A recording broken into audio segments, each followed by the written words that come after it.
بسم اللہ الرحمن الرحیم۔ السلام علیکم۔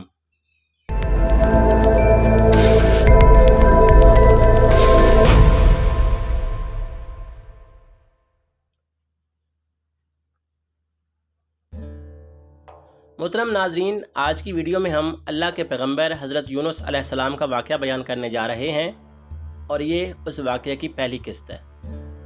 ویڈیو کو مکمل دیکھیں، اور اگر آپ چینل پر پہلی دفعہ آئیں تو چینل سبسکرائب ضرور کر لیں۔ حضرت یونس علیہ السلام بنی اسرائیل کی انبیاء میں سے ایک نبی ہیں۔ آپ حضرت سلیمان علیہ السلام کے بعد بنی اسرائیل میں تشریف لائے۔ بعض محققین نے آپ کو حضرت ابراہیم علیہ السلام کے پوتوں میں شمار کیا ہے۔ قرآن کریم میں آپ کے دو لقب ذوالنون اور صاحب الحوت بیان ہوئے ہیں، جس کی وجہ آپ کا مچھلی کے پیٹ میں رہنے کی مصیبت سے دوچار ہونا ہے۔ حضرت یونس کا شمار اللہ تعالیٰ کے ان برگزیدہ انبیاء میں ہوتا ہے جن کا تذکرہ قرآن کریم میں متعدد آیات میں وارد ہوا ہے، جیسا کہ ارشاد باری تعالیٰ ہے، اور بے شک یونس رسولوں میں سے ہیں۔ آپ کا نام مبارک قرآن کریم میں 4 مرتبہ آیا ہے۔ قرآن کریم کی 10ویں سورت آپ ہی کے نام پر ہے۔ آپ حضرت سلیمان علیہ السلام کے بعد قوم بنی اسرائیل میں تشریف لائے۔ کتب میں آپ کا نام یونس بن متا وارد ہوا ہے۔ اہل یہود نے آپ کا نام یونا بن امیتائی ذکر کیا ہے۔ کہا جاتا ہے کہ آپ فارس کے بادشاہوں کے زمانے سے تعلق رکھتے ہیں۔ آپ کا نام یونس مختلف طریقوں سے پڑھا گیا ہے، جس میں معروف قرأت نام کے آغاز میں یا پر پیش کے ساتھ پڑھنا ہے، یعنی یونس۔ یہاں تک آپ کے القاب کا تعلق ہے تو قرآن کریم میں آپ کو مچھلی کے پیٹ میں کچھ دن رہنے کی وجہ سے ذوالنون اور صاحب الحوت کے لقب سے نوازا گیا ہے۔ آپ کے نسب کے بارے میں معلومات کتب میں مذکور نہیں ہیں۔ یقینی طور پر آپ کے نسب کی کڑی کو بیان نہیں کیا جا سکتا۔ بعض علماء نے بیان کیا ہے کہ آپ کا تعلق حضرت ابراہیم علیہ السلام کی نسل سے ہے، جبکہ بعض نے اشارہ کیا ہے کہ آپ والد کی جانب سے حضرت ہود علیہ السلام کے پوتوں اور والدہ کی جانب سے بنی اسرائیل سے تعلق رکھتے تھے۔ حضرت یونس کے والد متا ہیں، جن کا شمار اپنے دور کے پاکیزہ لوگوں میں ہوتا تھا۔ بعض نے متا آپ کی والدہ کے نام کے طور پر ذکر کیا ہے اور کہا ہے کہ جناب عیسیٰ ابن مریم اور آپ کے علاوہ کوئی ایسا نبی نہیں گزرا جس کا نسب والدہ سے پہچانا گیا ہو۔ البتہ صحیح یہی ہے کہ متا آپ کے والد کا نام تھا۔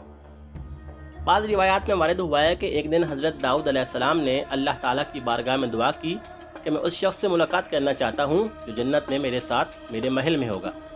اللہ تعالیٰ نے آپ پر وحی نازل کی کہ بہشت میں تمہارا ہمسایہ یونس کے والد متا ہیں۔ جناب داؤد نے اللہ تعالیٰ کی بارگاہ میں متا سے ملاقات کی اجازت طلب کی اور اللہ تعالیٰ نے ملاقات کی اجازت دے دی۔ جناب داؤد اپنے بیٹے سلیمان کے ہمراہ متا کی زیارت کے لیے تشریف لے گئے۔ جب منزل تک پہنچے تو دیکھا ان کا گھر کھجور کی ٹہنیوں کا ہے، جس میں فقیرانہ طور پر وہ رہتے تھے۔ اہل خانہ نے بتایا کہ متا لکڑیاں کاٹنے گئے ہوئے ہیں اور انہی لکڑیوں کو بیچ کر وہ اپنا گزر بسر کرتے تھے۔ واقعہ کے اختتام پر جناب داؤد نے جناب متا کی بارگاہ الہی میں تواضع، بندگی اور کثرت سے شکر گزاری حیرت انگیز حد تک پائی۔ چنانچہ آپ نے جناب سلیمان سے فرمایا، اے بیٹا، اس طرح کے شکر گزار بندے کا حق بنتا ہے کہ وہ جنت میں اس قدر عظیم و شان منزلت کا مالک ہو۔ میں نے اپنی زندگی میں اس سے زیادہ شکر ادا کرنے والا نہیں دیکھا۔ وارد ہوا ہے کہ جناب یونس سرزمین نینوا میں پیدا ہوئے۔ نینوا موصل کا ایک شہر ہے۔ دنیا کے موجودہ نقشے اور اس میں ممالک کی تقسیم کے مطابق موصل عراق کا ایک شہر ہے جو کربلا کی جانب کوفہ کے آگے کی طرف ہے۔ ابھی بھی کوفہ کے جوار میں ایک قبر ہے جو حضرت یونس علیہ السلام کے مرکز کے طور پر معروف ہے۔ شہر نینوا کی اس وقت آبادی 1 لاکھ سے زائد تھی، جیسا کہ قرآن کریم میں ارشاد ہوتا ہے، اور ہم نے ان کو 1 لاکھ یا اس سے زائد آبادی کی طرف بھیجا۔ بعض اقوال کے مطابق حضرت یونس کو جس بستی کی طرف بھیجا گیا وہ نینوا ہے۔ نینوا کی سرزمین 2 حصوں میں تقسیم ہوتی ہے۔ ایک جگہ وہ ہے جہاں امام حسین علیہ السلام قتل ہوئے، اور دوسری جگہ موصل کہلاتی ہے جہاں جناب یونس کو مبعوث کیا گیا۔ نینوا کے لوگ بت پرست اور طرح طرح کے اخلاقی امراض میں جکڑے ہوئے تھے۔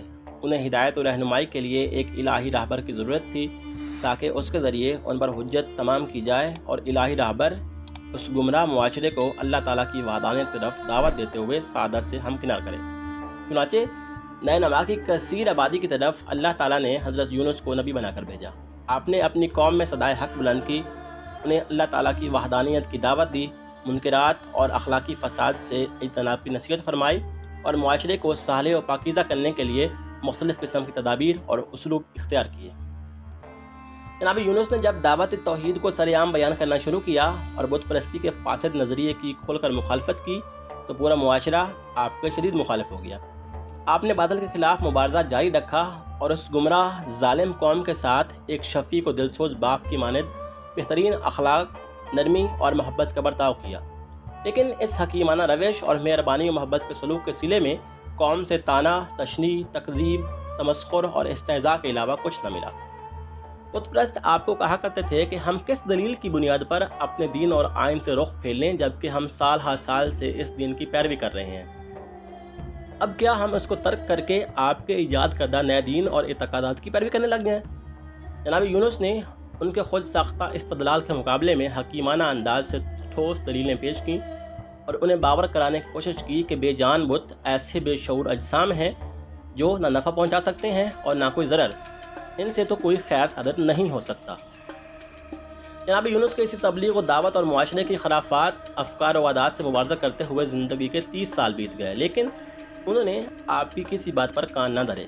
جناب یونس اور قوم کے درمیان خلیج بڑھتی چلی گئی اور معاشرے نے اصلاح کی بجائے اپنی قوم کے نبی سے دشمنی مول لے لی اور انہیں علاقے سے نکالنے اور قتل کرنے کی منصوبہ بندی کرنے لگے۔ قوم کی یہ حالت دیکھ کر جناب یونس بہت دل برداشتہ ہوئے اور ان کی شکایت بارگاہ الہی میں کی اور ان پر عذاب نازل کرنے کا تقاضا کیا۔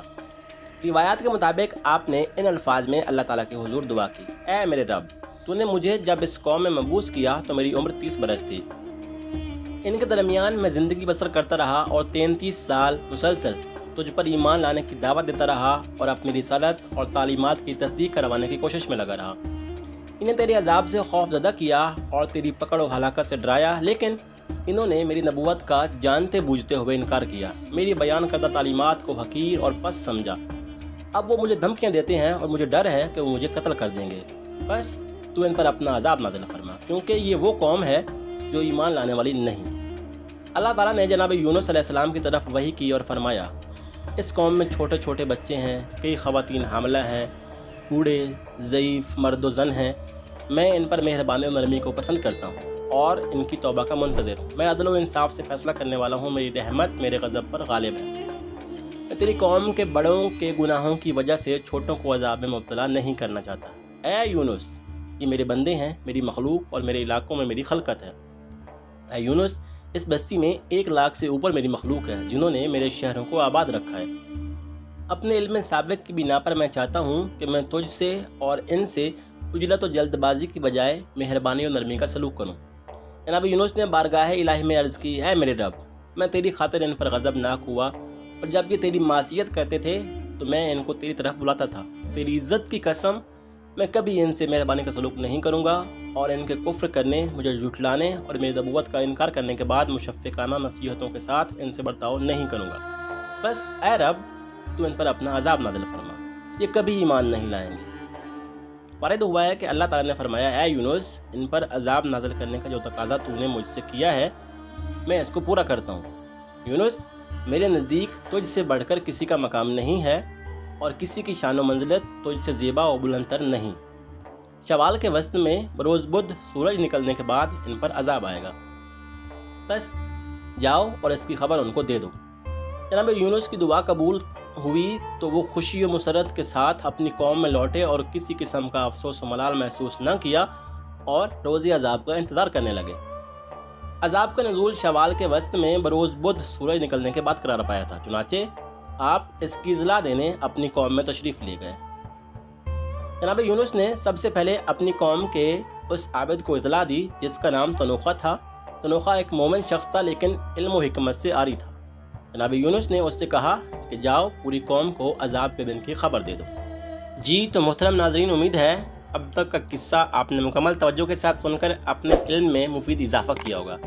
آج کے لیے اتنا ہی، انشاءاللہ کل اگلی قسط کے ساتھ پھر ملاقات ہوگی۔ اللہ حافظ۔